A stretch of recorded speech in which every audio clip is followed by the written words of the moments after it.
Hi guys, क्या हाल है आप लोगों के? नमस्कार, कैसे हैं आप लोग? यार देखो, दिल्ली में कोरोना वायरस काफ़ी फैल गया है, इंडिया में फैल रहा है, तो आप लोग प्लीज़ प्रिकॉशन लें, मास्क पहने कृपा करके जब भी आप बाहर जाएं।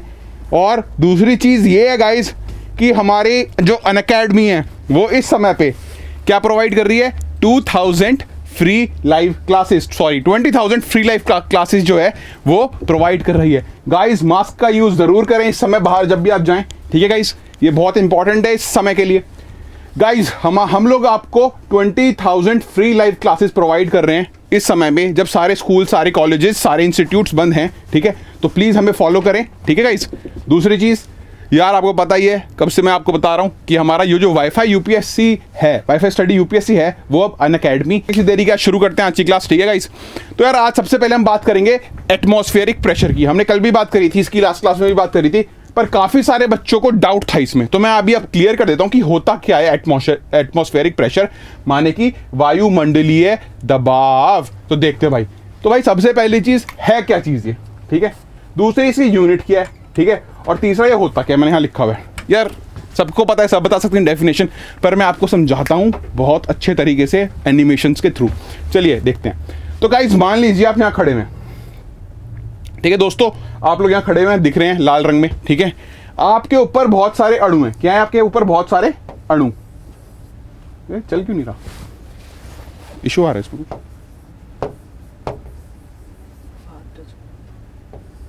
ठीक है।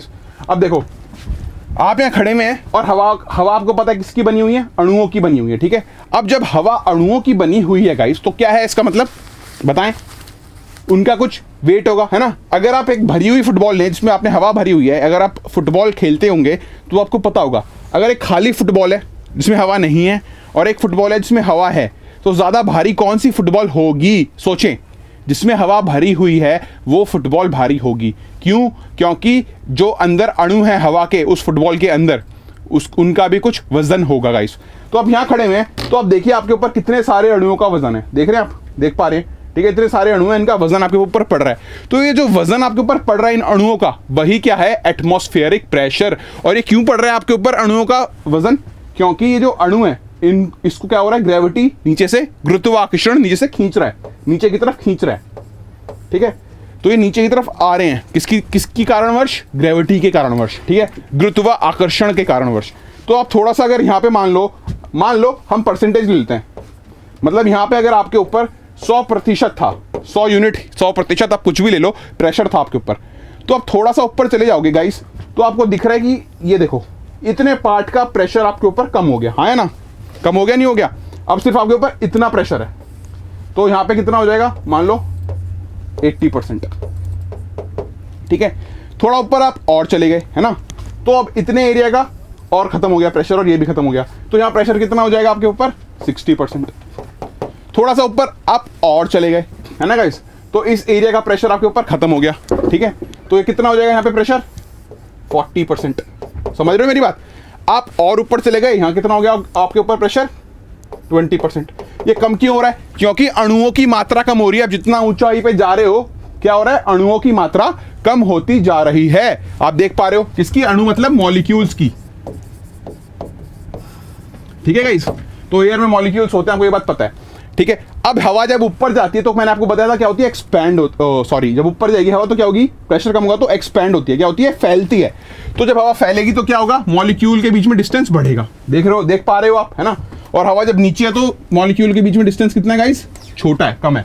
तो यार ये चीज़ दिमाग में बिठा लो, बहुत ही आसान चीज़ है, बहुत ही सिंपल चीज़ है कि होता क्या है, ठीक है? अब देखते हैं। अब आप देख पा रहे होंगे ये वाला डायग्राम, हाँ है ना?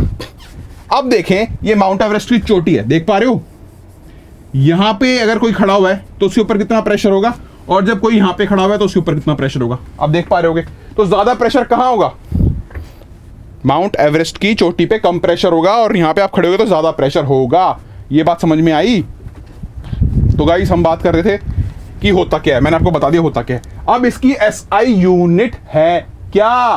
भैया बोल रहा हूँ, यूनिट क्या है? एसआई नापते कैसे हो भाई? कुछ भी चीज़ आप नापते हो, दूध, गधा, घोड़ा, कुछ तो नापते होगे ना, कोई यूनिट तो होती होगी ना।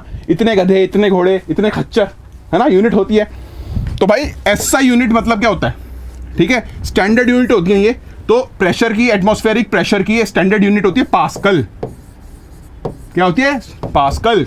लेकिन हम लोग यूज करते हैं मिलीबार। क्या यूज करते हैं? MB, millibar. तो ये यूनिट हम यूज करते हैं एटमॉस्फेरिक प्रेशर में, पर ऐसा यूनिट होती है पास्कल। तो ये चीज याद रखो गाइस, ठीक है। और मैंने यहां लिखा हुआ है नीचे, atmospheric pressure is caused by गुरुत्व आकर्षण, that is gravitational attraction. Simple है यार, बहुत सिंपल है यार, बहुत ज्यादा सिंपल है। ये तो चीज समझ आनी ही चाहिए आप लोगों को, ठीक है। चलो गाइस देखो, ठीक है, ये चीज हम देख रहे थे, ठीक है, ये भी देख लिया। अब हम बात करते हैं, हमने बात करी थी लास्ट क्लास में जोन ऑफ कन्वर्जेंस की और जोन ऑफ डाइवर्जेंस की। तो मैंने आपको बताया था जोन ऑफ कन्वर्जेंस जब होगा तो क्या होगा, विंड सारी एक जगह पे आके क्या होंगी, मिल जाएंगी, ठीक है। वो कहाँ कन्वर्ज हो रही है? लो प्रेशर पे, ठीक है गाइस। अब यहाँ पे आप देख रहे हो कि विंड्स आगे कन्वर्ज हो रही हैं, ठीक है गाइस। अब जब विंड कन्वर्ज होंगी तो क्या होंगी, यहाँ पे लो प्रेशर है तो यहाँ गर्मी होगी। क्या होगी गाइस? गर्मी होगी। और जब यहाँ गर्मी होगी तो गाइस तो क्या होगा, चीजें एक्सपैंड होंगी और ऊपर उठनी शुरू होगी, ठीक है। तो विंड्स आप देख रहे हैं ऊपर उठ रही हैं, ऊपर उठ रही हैं, ऊपर उठ गई, और ऊपर ऊपर क्या क्रिएट होगा? एक हाई प्रेशर। और ऊपर जो ट्रोपोस्फेयर के एकदम नीचे क्या क्रिएट होगा? High pressure. अब हाई प्रेशर में आपको पता है क्या होता है? जो हवाएं हैं वहां से बाहर जाती हैं। क्या होती हैं? बाहर जाती हैं। तो गाइस इस कंडीशन को क्या बोलेंगे? Cyclonic condition. क्या बोलेंगे? Cyclonic condition. ये चीज दिमाग में डाल लो, ठीक है। ऐसे ही ये भी लास्ट क्लास में पढ़ा था, हवा हाई प्रेशर में क्या होता है, विंड सारी बाहर जा रही है, देखो, है ना, नीचे से बाहर जा रही है, और ऊपर क्या क्रिएट होगा? यहाँ पे लो प्रेशर। तो इस कंडीशन को क्या बोलेंगे? एंटी साइक्लोनिक कंडीशन, ठीक है। क्लियर करूंगा आगे, हिंदी वालों के लिए भी अच्छी स्लाइड है, इंग्लिश वालों के लिए भी अच्छी स्लाइड है, आगे आपको सब समझ आ जाएगा। बहुत अच्छी टेबल बना रखी है मैंने आगे, ठीक है। चलो देखते हैं। तो यार ये साइक्लोनिक कंडीशन है, ये एंटी साइक्लोनिक कंडीशन है जो मैं आपको बताई पिछले उसमें। ये भी हमने बात करी थी, फास्टर विंड कब होगी, लास्ट क्लास की स्लाइड है, ये भी आपको दिख रहा होगा, है ना। ये फास्टर होगी क्योंकि जो प्रेशर है देखो उसमें डिफरेंस ज्यादा है, ये देखो। तो यहाँ पे विंड फास्टर होगी। अब यहाँ पे होगी स्लोअर, क्योंकि प्रेशर में जो डिफरेंस है वो क्या है? लोअर है। और आपको ये भी बता दिया मैंने लास्ट क्लास में कि विंड हमेशा हाई प्रेशर से कहां जाती है? लो प्रेशर में। प्रेशर ग्रेडियंट फोर्स, ये हम बात कर चुके हैं लास्ट क्लास में, बस रिवाइज करवा रहा हूं। तो यार ये प्रेशर सिस्टम है, प्रेशर सिस्टम में क्या कंडीशन है, ठीक है। और उसके बाद नॉर्दर्न हेमिस्फीयर में उसकी क्या डायरेक्शन है और सदर्न हेमिस्फीयर में उसकी क्या डायरेक्शन है, ये चीज है, ठीक है। तो देखते हैं। तो यार सबसे पहले देखते हैं साइक्लोनिक मतलब चक्रवाती सिस्टम, ठीक है। और उसका क्या है? प्रेशर मैंने आपको बताया है लास्ट एनिमेशन में, आपने देखा क्या था? Pressure condition at the centre, कहां पे? जमीन पे, ना कि हवा में। ऊपर क्या है? लो। क्या होगा? Low pressure. और लो प्रेशर, जो लो प्रेशर एरिया है वो नॉर्दर्न हेमिस्फीयर में कैसे घूमता है? Anti clockwise. कैसे? जो घड़ी की डायरेक्शन होती है ना लोगों, दोस्तों आपने देखा होगा घड़ी कैसे चलती है, जिस डायरेक्शन में चलती है उसकी उल्टी डायरेक्शन में। आगे ये बात भी दिखाऊंगा आपको, ठीक है। और सदर्न हेमिस्फीयर में क्या होगा? क्लॉकवाइज। देख पा रहे हो भाई? ये टेबल रट लो, इस टेबल से आपके काफी सवाल सॉल्व हो जाएंगे। अगर इसके ऊपर कोई सवाल आता है, ये टेबल सारे सवाल सॉल्व करवा देगी आपके। देखो मैंने आपको बताया था पिछली बार एक ट्रिक याद करने के लिए, फेरेल्स लॉ, उसका था नॉर्थ इज राइट। क्या? North is right. अब देखो कोई हवा अगर जा रही है, ऐसे चल रही है नॉर्दर्न हेमिस्फीयर में, तो किस तरफ जाएगी? ऐसे घूमेगी, है ना गाइस। मेरी बात समझ पा रहे हो आप? तो नॉर्थ इज राइट दिमाग में रखो तो आपको सब समझ आ जाएगा। अब एंटी साइक्लोनिक की बात कर लेते हैं। अब जो एंटी साइक्लोनिक कंडीशन है उनको क्या हिंदी में क्या बोलते हैं? प्रति चक्रवाती। क्या बोलते हैं? प्रति चक्रवाती। अब कंडीशन क्या है? सेंटर में हाई। डायग्राम याद है आपको, ठीक है। और क्या उसकी नॉर्दर्न हेमिस्फीयर में डायरेक्शन होगी? साइक्लोनिक। और सदर्न हेमिस्फीयर में क्या होगी? एंटी साइक्लोनिक, ठीक है गाइस। कोई दिक्कत नहीं है, यहां लिखा हुआ है, आगे बहुत अच्छी आपके लिए एनिमेशन है, देख सकते हैं आप। अब ये देखो घड़ी कैसे चल रही है, किस डायरेक्शन में चल रही है? ये डायरेक्शन है, देख रहे हो? यहां पे भी देखो सेम डायरेक्शन है। तो ये इस डायरेक्शन को हम क्या बोलने वाले हैं गाइस? इस डायरेक्शन को हम बोलने वाले हैं क्या? सोचो क्या बोलेंगे? क्लॉकवाइज, क्योंकि क्लॉकवाइज मतलब घड़ी के डायरेक्शन में। अब देखो ये है लो प्रेशर। क्या है? Low pressure. दिख रहा होगा आपको, एक सेकेंड पेन का कलर चेंज कर लेते हैं, व्हाइट ले लेते हैं। ये लो प्रेशर। क्या है गाइस? Low pressure. अब मैंने आपको बताया है लो प्रेशर में गाइस क्या है? प्रेशर सिस्टम कैसा है? लो। तो नॉर्दर्न हेमिस्फीयर में वो कैसे घूमेगा? एंटी क्लॉक, मतलब इसका उल्टा। तो आप देख पा रहे हो क्या डायरेक्शन है? क्या डायरेक्शन है गाइस? उल्टा, है ना, देख रहे हो, ये डायरेक्शन देखो ऐसे घूम रहा है यूं, तो घड़ी का उल्टा है ना, घड़ी ऐसे घूम रही है और ये ऐसे घूम रहा है। अब वहीं हम हाई प्रेशर की बात करें, किसकी, हाई प्रेशर। तो हाई प्रेशर कैसे घूमता है बताएं, ये लिखा हुआ है, हाई प्रेशर कैसे घूम रहा है भैया बता दो, क्लॉकवाइज घड़ी जैसे। भाई बड़ा आसान है, बहुत आसान चीज है यार, देखो समझो, ठीक है, घड़ी के डायरेक्शन के साथ घूम रहा है, देखो ये देखो क्लॉकवाइज डायरेक्शन, ठीक है। अब इसकी बात करते हैं, ठीक है, अब हम बात कर रहे हैं सदर्न हेमिस्फीयर की, क्या, दक्षिणी गोलार्ध की। अब देखो लो प्रेशर, ये रहा, लो प्रेशर पे कैसे घूमेगा, मैंने बताया यहां पे आपको, सदर्न हेमिस्फीयर में लो प्रेशर में कैसे घूम रहा है बताएं। हाँ जी, क्लॉकवाइज। ये देखो घड़ी की डायरेक्शन है ना, ये देखो ये घड़ी की है, जैसे घड़ी की है वैसे ही लो प्रेशर की है, कहां पे, सदर्न हेमिस्फीयर में, ठीक है, ये बात याद रखो। यार देखो सदर्न हेमिस्फीयर के लिए एक बहुत बड़ी टेक्निक है मेरे पास, यहां पे बस आप एस लिखो, क्या लिखो, सदर्न हेमिस्फीयर है तो एस, और एस के साथ साथ ऐसे वो, सॉरी एस के साथ साथ वो बना लो एरो, क्या बनाए, एरो, और इसको ऐसे घुमा दो, देख रहे हो, एस लिखो और दोनों तरफ एरो बना दो एस के, तो ये कौन सी डायरेक्शन आ जाएगी, क्लॉकवाइज डायरेक्शन। और लो प्रेशर के आसपास इर्द गिर्द हवा कैसे घूमती है सदर्न हेमिस्फीयर में, दक्षिणी गोलार्ध में, क्लॉकवाइज। वहीं एंटी साइक्लोन मतलब हाई प्रेशर पे कैसे घूमेंगी, एंटी क्लॉकवाइज, देख पा रहे हो आप, ये घड़ी की डायरेक्शन है उसके उल्टा है, ठीक है गाइस, बहुत सिंपल है यार, इस एनिमेशन से सबको क्लियर होना चाहिए। अब हम बात करते हैं pressure belt of the world, pressure belt, ठीक है, प्रेशर्स जो क्रिएट होते हैं, ठीक है, दाब एटमॉस्फेरिक जो क्रिएट होते हैं पूरी पृथ्वी पे, उनकी बात करते हैं गाइज। आपको इस इमेज में सारी इंपॉर्टेंट लैटिट्यूड्स दिख रहे होंगे, जितने भी अक्षांश हैं महत्वपूर्ण इस धरती पे, वो सारे के सारे आपको इस इमेज में दिख रहे होंगे। ये इक्वेटर है, ये देख पा रहे हो इक्वेटर, ठीक है, ये क्या है आपकी कर्क रेखा, ये क्या है आपकी मकर रेखा, ये क्या है आपका आर्कटिक सर्कल, और ये क्या है आपका एंटार्क्टिक सर्कल, दिख रहा है गाइस। अब देखो सबसे पहली चीज इतना क्लियर होना चाहिए, अब ये जो डायग्राम है बस इसको देख लो, आगे बहुत अच्छी बहुत ही बढ़िया एनिमेशन आपके लिए हैं, आपको ऐसा समझ आएगा कि आपको कहीं समझ आया ही नहीं होगा आज तक, ठीक है गाइस। चलिए ये देखो, ये पृथ्वी है, ठीक है, और जितनी भी महत्वपूर्ण अक्षांश हैं, ठीक है, जैसे कि भूमध्य रेखा, ये रही भूमध्य रेखा, ठीक है, कर्क रेखा, मकर रेखा, Arctic circle, Antarctic circle, equator, tropic of Cancer, tropic of Capricorn, Arctic circle, Antarctic circle, और ये क्या है उत्तरी ध्रुव मतलब नॉर्थ पोल, और ये क्या है दक्षिणी ध्रुव मतलब साउथ पोल। अब आपको पता है सूर्य भूमध्य रेखा के एकदम ऊपर मतलब ओवरहेड कब होता है, दो टाइम पे होता है, आपको पता है, पहला कौन सा महीना है, सितंबर, और दूसरा कौन सा महीना है, मार्च, ठीक है गाइस। और इस समय पे क्या होगा गाइस, इस समय पे इक्वेटर पे भयंकर भीषण गर्मी चल रही होगी, बहुत ज्यादा हीट चल रही होगी, और जहां हीट आती है आपको पता है, जहां बहुत ज्यादा हीट होती है वहां क्या क्रिएट होता है, लो प्रेशर एरिया, क्या क्रिएट होता है, नीच दाब, क्या फिर देखो सूर्य कहां है, इक्वेटर पे घूम रहा है, नहीं घूम रहा, तो यहां पे क्या क्रिएट हुआ, इक्वेटोरियल लो, इसको यहां पे लो प्रेशर है तो क्या बोलेंगे, इक्वेटोरियल लो प्रेशर, क्या बोलेंगे गाइस, इक्वेटोरियल लो प्रेशर, क्या भूमध्य नीच दाब, क्या बोलेंगे, भूमध्य नीच दाब, ठीक है। इसके ऊपर अभी इशू मत लो, बताऊंगा आगे क्या चीजें, डोल्ड्रम्स और आईटीसीजी, ठीक है गाइस।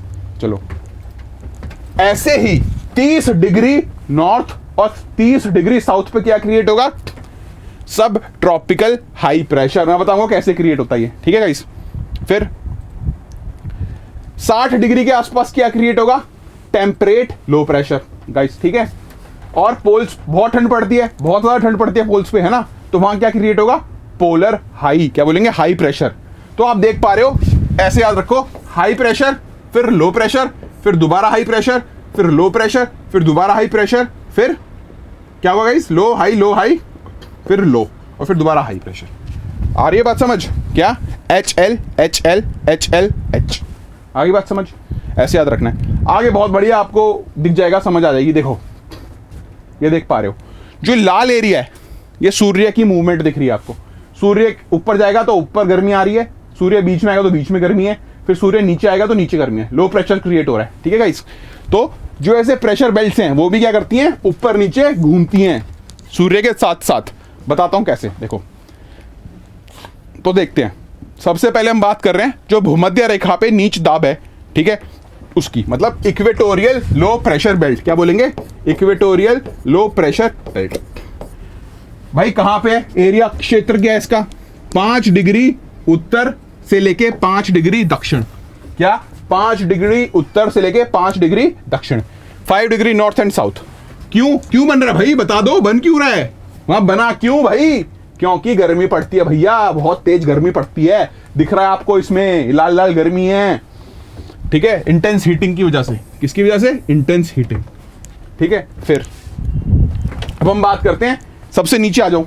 देखो ध्रुवों पे जो उच्च दाब बन रहा है, मतलब पोलर हाई प्रेशर बेल्ट, कहां बनता है वो? पोल्स पे। कहां बनता है भाई? पोल्स पे, मतलब 90 डिग्री नॉर्थ और 90 डिग्री साउथ के आसपास। और ये क्यों बन रहा है भाई? पोल्स पे होती है ठंड होती है, ठंड बहुत तेज। तो उस ठंड की वजह से क्या हो रहा है गाइस? Intense cooling. क्या हो रहा है? इंटेंस कूलिंग, ठीक है। देखो अगर पृथ्वी घूमती नहीं है ना, पृथ्वी क्या करती है? डेली घूमती है, रोटेट करती है, तो क्या होता? जो हवाएं वो सीधी कहां से कहां आती? ऐसे आती या फिर ऐसे आती, ठीक है। कहां से आएंगी? High to low. तो कैसे आती? यूं, सॉरी ये नहीं है, ये डायरेक्शन आती। अगर पृथ्वी घूमती नहीं, लेकिन पृथ्वी हमारी घूमती है, एक पूरा चक्कर मार लेती है 360 डिग्री का 24 घंटों में, तो उसके कारण 2 और प्रेशर बेल्ट, मतलब 2 और दाब के क्षेत्र बन जाते हैं। उसमें से पहला कौन सा है?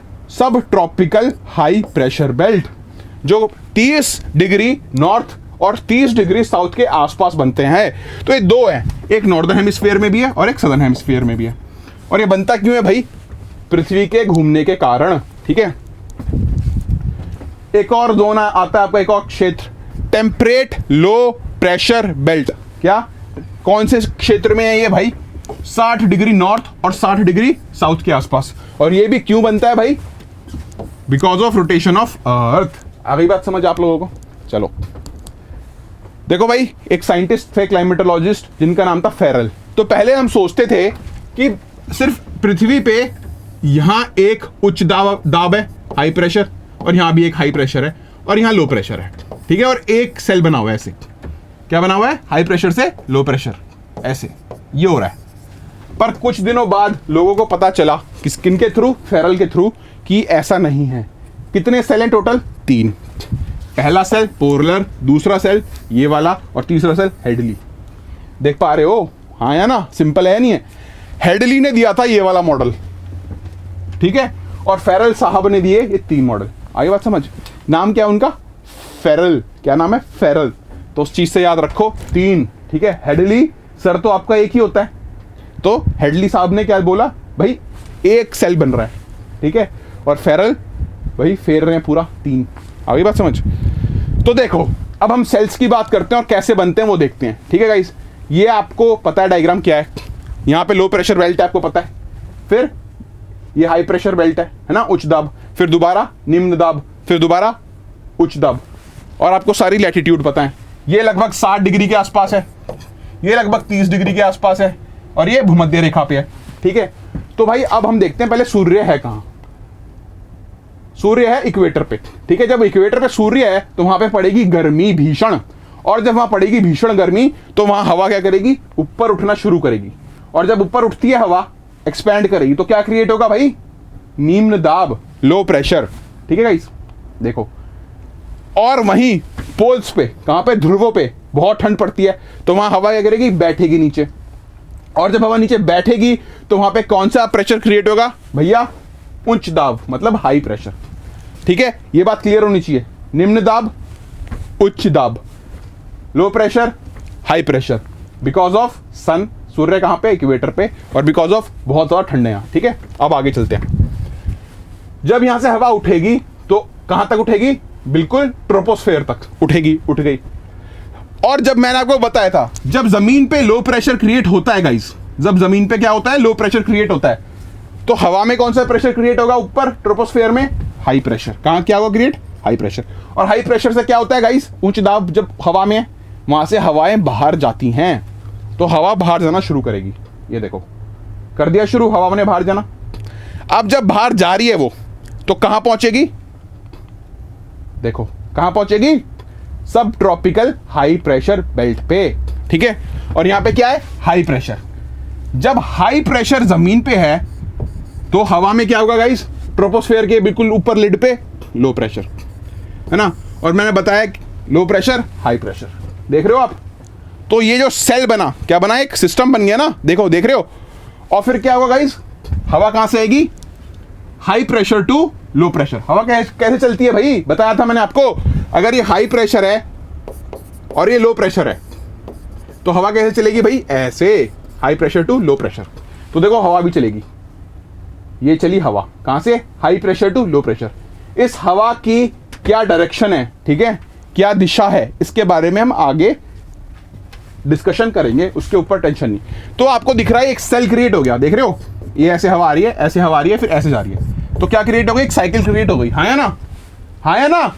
एक साइकिल क्रिएट हो गई या नहीं हो गई, देख लो भैया ध्यान से। ये साइकिल क्रिएट हो रही है, इस साइकिल को बोलेंगे, इस सेल को बोलेंगे क्या, हैडली सेल। क्या बोलेंगे, हैडली सेल। इतना सबको समझ आना चाहिए। अब देखो हवा बैठ रही है कहां पे, देख रहे हो आप, जो विंड है वो कहां बैठ रही है, हाई प्रेशर पे। देखो बैठ रही है, नहीं बैठ रही। अब जब यहां बैठ रही है हवा और यहां लो प्रेशर है, तो लो से कहां जाएगी, हाई से कहां जाती है हवा, लो। तो देखो ये हाई प्रेशर था, तो यहां से हवा यहां भी आ रही है और कहां भी जा रही है, इस साइड भी जा रही है, देख रहे हो। क्योंकि ऊपर क्या है, टेम्परेट लो प्रेशर, देखो दोनों जगह पे। हाई से कहां जा रही है हवा, लो प्रेशर पे। अब लो प्रेशर पे मैंने आपको बताया था क्या होता है, जैसे इक्वेटोरियल लो है, हवा ऊपर उठेगी तो क्या होगी, हवा ऊपर उठनी शुरू हुई, हवा उठी, फिर क्या होगा, एक और सेल क्रिएट हो जाएगा, ठीक है। क्या होगा, एक और सेल क्रिएट हो जाएगा, आपको दिख रहा है, क्या होगा, एक और सेल क्रिएट हो जाएगा। और इस सेल को क्या बोलेंगे गाइस, इसको बोलेंगे फेरल सेल। क्या बोलेंगे, फेरल सेल, ठीक है। फिर अब ये लो है और ये हाई है। आपको मैंने बोला था क्या होता है, हाई से हवा कहां आती है, लो। अब जब पोलर हाई है तो हवा यहां से भी कहां आएगी, ऐसे आएगी, है ना। तो ये चीज भी आपको क्लियर होगी। ये देखो पोलर हाई पे क्या हो रहा है भाई, हवा नीचे बैठ रही है, ऐसे आ रही है और हवा नीचे बैठ रही है, यहां से ऊपर जा रही है ना हवा, ये जाके कहां बैठ रही है, पोलर हाई पे। फिर यहां से ये आ गई हवा यहां, ये वाला एरो देखो, ठीक है। और इस सेल को क्या बोलेंगे, पोलर सेल। आ गई बात समझ। देखो भाई कितनी बढ़िया एनिमेशन बनाई है मैंने आपके लिए, सब समझ आना चाहिए आपको कैसे ये सेल क्रिएट होते हैं, ठीक है। और कहां पे ये होते हैं, ये यार 60 डिग्री है लगभग, ये 30 डिग्री है लगभग, ठीक है गाइस, क्लियर होना चाहिए। मैं आपको एक बार एनिमेशन में दोबारा दिखा देता हूं स्टार्टिंग से, ठीक है, आपको एकदम क्लियर हो जाएगी मामला।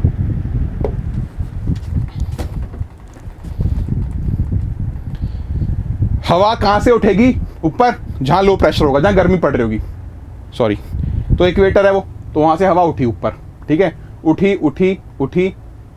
उठी और फिर कहां गई, जहां हाई प्रेशर है, ऊपर, ठीक है। हाई प्रेशर पे हवा बैठ रही है, बैठी, ठीक है, बैठी, और फिर हाई टू लो हवा चली, ठीक है। तो देखो एक बात और ध्यान रखो, यहां लो प्रेशर जमीन पे है और हाई प्रेशर ऊपर है ना। यहां पे हाई प्रेशर जमीन पे है और लो प्रेशर ऊपर है, देख रहे हो। तो ऊपर भी हवा high pressure to low pressure जा रही है गाइस, देख लो, ये चीज दिमाग में होनी चाहिए, ठीक है। फिर हेडली सेल, ठीक है। फिर दोबारा देखो,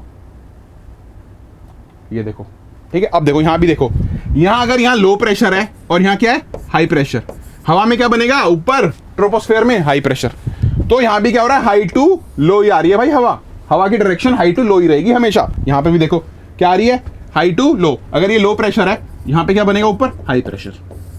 आगे बात समझ, देखो। और फिर क्या होगा, पोलर वाला सेल बन जाएगा। जब पोलर सेल बनेगा आपका, तब भी देखो, अगर यहां हाई है, जमीन पे क्या है, हाई प्रेशर, तो ऊपर आसमान में क्या होगा, लो प्रेशर, ठीक है। तो हवा हाई से लो ही जा रही है गाइस, देख रहे हो। ये बात समझ आ जाएगी आपको इस ये देखने के बाद, ठीक है गाइस। चलो अब आगे मूव करते हैं।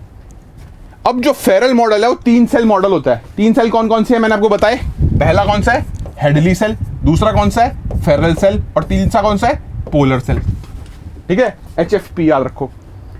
अब भाई ये प्रेशर डिस्ट्रीब्यूशन जो है पृथ्वी का, ये कंबाइंड इफेक्ट होता है किसका, हीट डिस्ट्रीब्यूशन। मैंने आपको बताया बहुत ज्यादा हीट पड़ रही है कहां पे, इक्वेटर पे, है ना। और किसका मैंने आपको बताया, रोटेशन। हमने टेबल देखी थी पीछे जिसमें मैंने आपको बताया था कि हीट की वजह से इक्वेटर पे और बहुत ठंड की वजह से ध्रुवों पे क्या क्रिएट होता है, हाई प्रेशर ध्रुवों पे और लो प्रेशर इक्वेटर पे, है ना। और रोटेशन से कौन सी दो सेल क्रिएट हो रहे हैं आपके, सब ट्रॉपिकल और टेम्परेट, ये भी याद रखो, ठीक है। देखो ना, एक बार दिखा देता हूं आपको। ये जो सेल है, ये वाला सेल और ये वाला सेल, ये किसकी वजह से क्रिएट हो रहा है भाई, ठंड और गर्म की वजह से, है ना।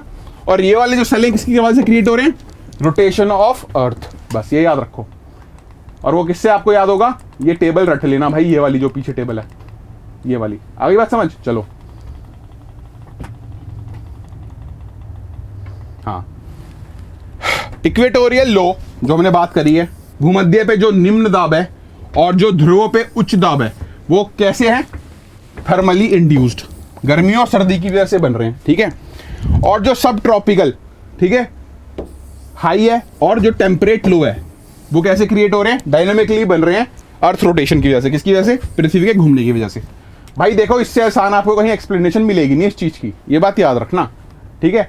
हिंदी वालों के लिए बहुत बढ़िया स्लाइड है, ठीक है, इसकी आप स्क्रीनशॉट ले लो, ठीक है। मैं हिंदी में ही बोल रहा हूं, वैसे कोशिश कर रहा हूं जितनी हिंदी बोल सकता हूं, ठीक है। अब हम बात करेंगे ITCZ। ITCZ मतलब फुल फॉर्म क्या है, इंटर ट्रॉपिकल कन्वर्जेंस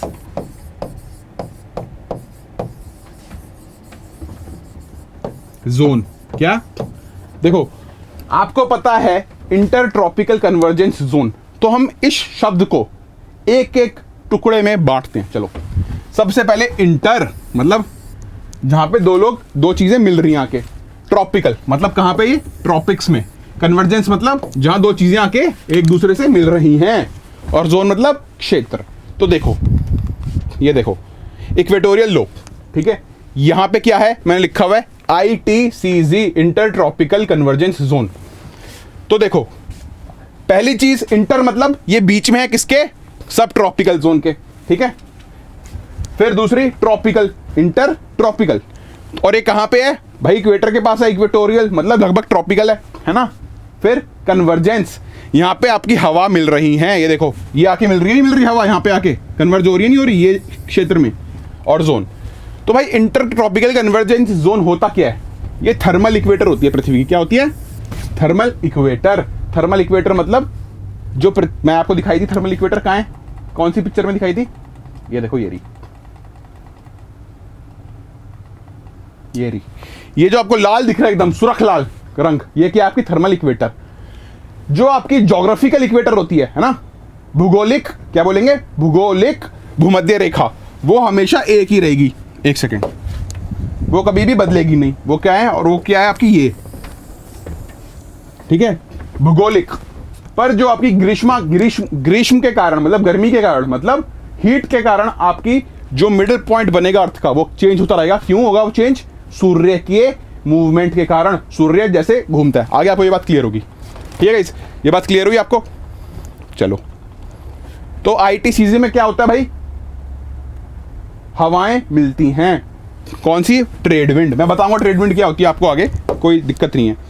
तो देखो ये क्षेत्र कैसा होता है, लो प्रेशर होता है, मैंने आपको बताया, और हवा यहाँ पे क्या हो रही होती है, उठ रही होती है। तो ये बहुत काम जगह होती है, बहुत कम हवाएं चलती हैं, मतलब दो हवा के एक दूसरे को कैंसिल कर देती हैं, तो हवा बहुत कम होती है, ठीक है। तो इनको क्या बोलते हैं, ये हिंदी वालों के लिए है स्लाइड, देख लीजिए, ठीक है। सेम चीज़ है भाई, कोई फर्क नहीं है, बोल मैं हिंदी में ही रहा हूँ, और इतना थोड़ा सा एडजस्ट कर लो यार। तो आपको दिख रही है थर्मल इक्वेटर। जुलाई में कहाँ है भाई, जुलाई में क्या होता है, सूर्य कहाँ होता है, बताएं भाई, जुलाई में सूर्य कहाँ पे होगा, कर्क रेखा के ऊपर होगा, और कर्क रेखा कहां पे है, उत्तरी गोलार्ध में है। तो आपकी जो थर्मल इक्वेटर है मतलब ITCZ है, वो ऊपर शिफ्ट हो जाएगी, कहां हो जाएगी, ऊपर शिफ्ट हो जाएगी, नॉर्दर्न हेमिस्फीयर में, है ना। और वहीं जनवरी में कहां होगा आपका, दिसंबर में मतलब मकर रेखा के ऊपर, और मकर रेखा कहां है आपकी, दक्षिणी गोलार्ध में। तो आपकी ITCZ कहां बन रही है, यहां पे देख रहे हो, सदर्न हेमिस्फीयर में। चलो, अब बात करेंगे डोलड्रम्स की। भाई हिंदी में भी डोलड्रम्स को डोलड्रम्स बोलते हैं।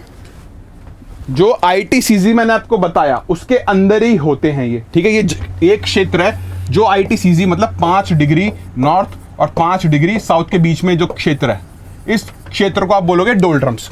यहाँ पे मैंने आपको बताया हवा चलती नहीं बिल्कुल भी, है ना, बहुत कम चलती हैं। तो पुराने समय में क्या होता था भाई, लोगों के पास इंजन तो होते नहीं थे, हवा को यूज करके वो लोग ट्रैवल करते थे, है ना। तो उस समय जब ये लोग यहाँ पहुंचते थे इस क्षेत्र में, तो वहां पे उनको हवा मिलती नहीं थी और वहां उनकी जो शिप थी, जो नाव थी, वो फंस जाती थी। तो इस जगह को बोला गया डोल्ड्रम्स। ठीक है, मैंने बता रखा है, ये देखो। ओके गाइस, चलो अब बात करेंगे हॉर्स लैटिट्यूड की। किसकी? हॉर्स लैटिट्यूड की। ये देखो, ये मैं आपको आगे बताता हूं, ठीक है, क्या होता है। तो भाई अब हम बात करेंगे प्लैनेटरी विंड्स की, जो ग्रहों की हवा हैं, ग्रहों की पवनें हैं। तो कौन कौन सी पवन है भाई? 3 इंपॉर्टेंट है। वो है पहली व्यापारिक पवन, मतलब ट्रेड विंड्स। क्या है? Trade winds. दूसरी क्या है? पश्चिमी पवन, मतलब वेस्टर्लीज। गाइस प्लीज ध्यान दो, इस चीज पे इंपॉर्टेंट है। और तीसरी क्या है? पोलर ईस्टर्लीज, ध्रुवीय पवन। ठीक है, देखते हैं आगे। ठीक है गाइस, चलो planetary winds, trade wind, westerlies, polar easterlies, एक एक करके बात करते हैं। ठीक है, इस स्लाइड पे हम वापस आएंगे ये देखने के बाद। ठीक है गाइस, ये देखो, सूर्य कहां पे? अभी भूमध्य रेखा के ऊपर। और हवा कहां से कहां चलेगी आपको पता है, यहां आएगी और यहां से चलेगी। देखो, हवा चलनी शुरू हुई और कहां आई? इक्वेटर के पास। अब आपको पता है फेरल लॉ, जो फेरल का नियम था, उसके हिसाब से अगर आप नॉर्थ हेमिस्फीयर में हो और आप ऐसे आ रहे हो, तो हवा किस तरफ जाएगी? किस तरफ डिफ्लेक्ट होगी? राइट की तरफ। तो राइट ये है और लेफ्ट ये है। अगर आप ऐसे आ रहे हो, आपका मुंह इस तरफ है ना, तो हवा कैसे मुड़ रही है? देख रहे हो कैसे मुड़ रही है? किस तरफ मुड़ रही है? राइट की तरफ। वहीं लो में क्या होगा? सॉरी, साउथ हेमिस्फीयर में क्या होगा? हवा कहां से शुरू होगी? हाई प्रेशर से, और आ रही होगी, और आपका मुंह इस तरफ है। तो अब आपका लेफ्ट किया और राइट किया है, आपका राइट ये होगा और आपका लेफ्ट क्या होगा? ये। हाँ है ना, देख पा रहे हो? नहीं देख पा रहे? तो हवा किस तरफ मुड़ रही है आपकी? लेफ्ट की तरफ। मैंने आपको बताया था फॉर्मूला, नॉर्थ इज राइट, है ना, सिंपल है, वो लगा लो। अब ये देखो, ये वाली हवा दिख रही है आपको? यहां से हवा कहां जाएगी? टेम्परेट लो में। कहां जाएगी? टेम्परेट लो में। ये देखो, ये जा रही है, देखिए आपने। तो इस हवा को हम बोलेंगे वेस्टर्लीज। ठीक है, क्या बोलेंगे? वेस्टर्लीज। अब देखो गाइस, मैंने आपको एक नियम बताया था अब से 2 क्लास पहले। उसका नाम क्या बताया था मैंने? अगर आपको वायु के नाम रखना है, नामकरण करना है किसका? पवनों का, तो आप कैसे करोगे? कैसे करोगे? जिस दिशा से हवा आ रही है, क्या जिस दिशा से हवा आ रही है, उस दिशा पे उस पवन का नाम पड़ जाएगा। तो अगर ये हवा की ये डायरेक्शन है, देख रहे हो, ये वाली, और ये कहां से आ रही है? वेस्ट से। कहां जा रही है? ईस्ट। तो इसको हम क्या बोलेंगे? ईस्टर्लीज। ओ सॉरी, क्या बोलेंगे? वेस्टर्लीज। क्या बोलेंगे? वेस्टर्लीज। और वहीं हवा अगर ईस्ट से वेस्ट जा रही है, ठीक है, जैसे कि ट्रेड विंड जा रही है, तो उसको हम क्या बोलेंगे? ईस्टर्लीज। अब यार पुराने टाइम में आपको पता है कि इन जो ये वाली हवाएं हैं, ये वाली ईस्टर्लीज हैं, इक्वेटोरियल ईस्टर्लीज। ट्रेड विंड्स को और क्या बोलते हैं? Equatorial easterlies. इनसे बहुत ज्यादा व्यापार किया जाता था, तो इसलिए इनका नाम क्या रख दिया? Trade winds. ठीक है गाइस, तो देखो, सबसे पहले हम बात कर रहे हैं जो उत्तरी गोलार्ध में आपकी हवाएं हैं, वो कहां से आ रही हैं। देखो वो कैसे आ रही हैं, लगभग ऐसे आ रही है, नहीं आ रही है ना? कैसे आ रही है? ऐसी डायरेक्शन है। तो अब देखते हैं क्या डायरेक्शन है। ये देखो, नॉर्थ, साउथ, ईस्ट, वेस्ट। तो भाई कौन सी डायरेक्शन से आ रही है? ये कौन सी डायरेक्शन है? North east. ये कौन सी डायरेक्शन है गाइस? North east. तो ये नॉर्थ ईस्ट से कहां जा रही है? South west. तो इसका नाम इसलिए क्या है? North east trade winds. ये बात समझ में आई? इनका नाम नॉर्थ ईस्ट ट्रेड विंड्स क्यों है? ऐसे ही सेम साउथ का है, वो कहां से आ रही है? देखो कैसे आ रही है, वो ऐसे, है ना, ऐसे आ रही है, नहीं आ रही? ठीक है गाइस, तो क्या हुआ? ये क्या है? North, south, west and east. तो कहां से आ रही है? साउथ ईस्ट से। कहां से आ रही है? South east direction. तो उनका नाम क्या पड़ गया? South east trade winds. ये बात दिमाग में डाल लो भाई, क्यों उनका नाम ये है। वेस्टर्लीज को वेस्टर्लीज ही बोलते हैं वैसे, ठीक है। ये सदर्न वेस्टर्लीज हैं और ये नॉर्दर्न वेस्टर्लीज हैं। मैं उल्टा नहीं बोल रहा। इनको क्यों बोलेंगे सदर्न वेस्टर्लीज? देखो गाइस, वेस्ट तो पहले से ही है इनमें नाम, वेस्ट तो पहले से ही है। अब देखो ये कैसे आ रही है, ये डायरेक्शन है लगभग, कैसी डायरेक्शन है, ये वाली, ठीक है गाइस। तो कहां से आ रही है, ये कौन सी डायरेक्शन है, साउथ वेस्ट, है ना। तो वेस्टर्लीज तो पहले ही नाम है, तो इनको बोलेंगे सदर्न वेस्टर्लीज, और इसको बोलेंगे, इनको क्या बोलेंगे, नीचे वालों को, नीचे वाली देखो एक बार, जो नीचे वाली वेस्टर्लीज है कैसे जा रही है, ये डायरेक्शन है लगभग, है ना, ये देखो। तो डायरेक्शन कौन सी है, north west, direction north west है ना। तो जब नॉर्थ वेस्ट, उनको क्या बोलेंगे, नॉर्दर्न वेस्टर्लीज, और ये पोलर ईस्टर्लीज, देख पा रहे हो। तो भाई पवन मैंने बताई 3 तरह की हैं, north east trade winds, westerlies और पोलर ईस्टर्लीज। अब पोलर ईस्टर्लीज को ईस्टर्लीज क्यों बोलते हैं, देखो ये कैसे आ रही है, लगभग ऐसे, लगभग ऐसे। तो किस तरफ से आ रही है भाई, ईस्ट से आ रही है, कहाँ, वेस्ट, तो इसलिए बोला गया इनको ईस्टर्लीज। बड़ा सिंपल है, बहुत अच्छी एनिमेशन है, ठीक है गाइस। ये हम नेक्स्ट क्लास से शुरू करेंगे, आज थोड़ा सा जरा वर्ल्ड ज्योग्राफी देख लेते हैं, ठीक है गाइस। बहुत आसान है, बहुत ही बढ़िया चीज है, ठीक है। चलो देख लो गाइस, कितनी बढ़िया एनिमेशन बनाई है, आपको नेक्स्ट क्लास में मिलेगी। तो हम बात करेंगे आज सदर्न अफ्रीका की। साउथ अफ्रीका तो एक कंट्री है, अब हम बात कर रहे हैं सदर्न अफ्रीका। किसकी बात कर रहे हैं भाई, सदर्न अफ्रीका की। देखो ये है सदर्न अफ्रीका, ये वाला क्षेत्र जो है दिख रहा है आपको। चलो बात करते हैं। तो भाई पहले तो लास्ट क्लास में जो मैंने आपको पढ़ाया था, KTM याद होना चाहिए सबको, है ना, KTM, M फॉर मोजाम्बिक। तो ये हो गई ये वाला देश, ठीक है। अब एक लैंडलॉक्ड कंट्री है, ठीक है, उसका नाम है मलावी, मालावी, ठीक है, मालावी। देखो भाई इसके लिए मैं बहुत अच्छा एक्रोनिम बताऊंगा आपको आगे, ठीक है। पहले याद रखो, जो मालावी है उसकी किस किस के साथ बॉर्डर है, बताओ, तंजानिया, मोजाम्बिक, जाम्बिया, और बस इसके साथ है, इन 3 कंट्रीज की, ये बात याद रखो, ठीक है। एक कंट्री है मालावी जो कि है लैंडलॉक्ड कंट्री, हाँ है ना, और उसकी 3 देशों के साथ रेखा है, और वो कौन कौन सी हैं, तंजानिया, जाम्बिया और मोजाम्बिक। चलो देख पा रहा है आपको मालावी, और ये दिख पा रहे हैं वो। चलो तो गाइस एक सेकेंड,